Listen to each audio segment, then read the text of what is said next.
Donald Trump பதவிக்கு வந்ததே இந்த மாதிரி இல்லீகல் ஏலியன்ஸ், அதாவது இல்லீகலாக மைக்ரேட் ஆகி யூஎஸ்க்கு வந்தவங்க எல்லாரையும் நான் டீபோர்ட் பண்ணுவேன், லட்சக்கணக்கில் டீபோர்ட் பண்ணுவேன் அப்படின்னு ஒரு ப்ராமிஸ் கொடுத்தாரு.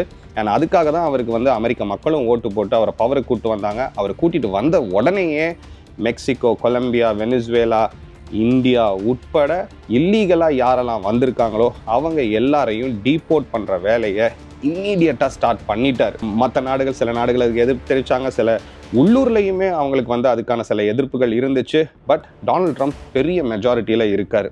செனட்லேயும் சரி, ஹவுஸ்லேயும் சரி, அவரோட பாப்புலாரிட்டிலையும் சரி ரொம்ப ஒரு உச்சத்தில் இருக்கார்.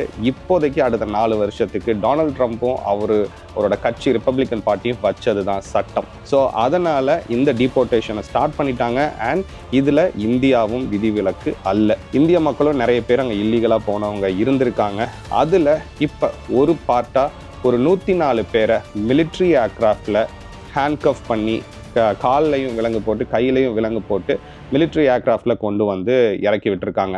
அண்ட் இதுக்கு நிறைய பேர் என்ன இப்படி ஒரு இன்ஹியூமனாக பண்ணணுமா, அவங்க என்ன கொலையாக பண்ணிட்டாங்க, என்ன ஒரு இல்லீகலாக தானே போயிருக்காங்க, அவங்கள வந்து சேஃபாக ஃப்ளைட்டில் கூட்டிகிட்டு வந்திருக்கலாமே அப்படின்றது.